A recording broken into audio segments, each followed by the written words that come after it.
میں, میری بیوی, میرے بچے حد تک ہم محدود رہ گئے ہیں. آپ جان لیجئے آپ کے ہندوستان اور ہمارے ہندوستان میں قریب 150 کروڑ لوگ رہتے ہیں. مشکل سے 20 کروڑ لوگ ہم مسلمان ہیں اور باقی کے کیا ہیں؟ غیر مسلم ہیں. اب غیر مسلم کیوں اتنے ہیں ہم؟ اس لیے ہے کہ ہم نے کام نہیں کیا. ہم نے اپنے زندگی کے مقصد کو نہیں سمجھا. ہماری زندگی کا مقصد کیا ہے؟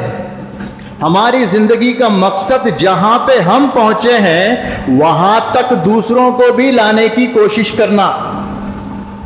سمجھے؟ اگر ہم کسی غیر مسلمان کو کسی خبر پہ روتے ہوئے, گڑ گڑاتے ہوئے, سجدہ کرتے ہوئے, چومتے ہوئے دیکھتے ہیں تو ہمیں آتا ہے کہ ارے جاہل کیا کر رہا ہے. یہ کتنا آسان طریقہ ہے, کتنا آسان طریقہ ہے. کسی کو انگلی اٹھا کے بتا دیا اور خاموش ہو گئے. اس کو دیکھ کر تمہاری آنکھیں نم نہیں ہو رہی ہیں تو تمہارے اندر کسی چیز کی کمی ہے. ویسے آدمی کو آپ دیکھ کر اگر خوش ہوتے ہیں تو افسوس ہے ہم پہ افسوس ہے کہ کسی خبر پرست کو دیکھتے ہیں اور خبر پرستی کرتے ہوئے دیکھتے ہیں, ہماری آنکھیں نم نہیں ہوتی, ہمارے دل میں تکلیف نہیں ہوتی, تو افسوس کی بات ہے, بہت افسوس کی بات ہے یہ. اگر ہم یعنی اہل حدیث اگر ہمارے دعوت کے مقصد کو سمجھ لیتے تو آج ہم کہاں رہتے تھے, لوگوں کی تعداد کتنی بڑھتی تھی. کیا چیلنج ہے, کیا مقصد ہے ہمارا, بتائیے کیا مقصد ہے ہمارا زندگی کا؟ یہی ہو گیا نا کہ پہلے باہر جائیں گے, 2-3 سال 4 سال کی کمائی میں پلاٹ خریدیں گے, پھر 2-4 سال کی 10 سال کی کمائی میں کیا بولتے ہیں سو گھر بنائیں گے, پھر اس کے بعد میں بچے بڑے ہو گئے تو ان کی شادی کے لیے کام کریں گے, پھر ان کی شادی ہو جائے گی, ہمارے پاس جو پیسہ لیا وہ بڑھاپے میں رہیں گے, پھر بچے کمائیں گے ہمارے. یہی ہے, اور کیا مقصد ہے؟ کہیں ٹارگٹ بنایا ہے, کہیں آپ نے ٹارگٹ بنایا ہے کہ یہ سال میں 10 غیر لوگوں کو میں دوست بناؤں گا, میں غیر لوگوں کو دوست بناؤں گا, ان کے ساتھ میں حق بیان کروں گا, میں کوشش کرتا رہوں گا, حتیٰ کہ وہ غیر مسلمان ہو یا مسلمان ہو, میں محنت کرتا رہوں گا, حتیٰ کہ لاسٹ میں وہ 2 بھی کیوں نہ ہو, اگر 2 آدمی بھی اگر آپ کے طریقے پہ اور سچائی پہ حق پہ آ جائے, ایک آدمی, میں یہاں پہ بیٹھا ہوں قریب 100 آدمی ہوں گے, اگر ہر آدمی اگر 2 آدمی بھی اگر بنا سکا, کوشش 10 کی اور بنائے کتنے 2, اور وہ 2 آدمی اگر ہو گئے تو ہمیں کتنی مسجدوں کی اور ضرورت پڑے گی بتائیے. اور اس کو آپ نے جنت کے راستے کی طرف لانا ہے.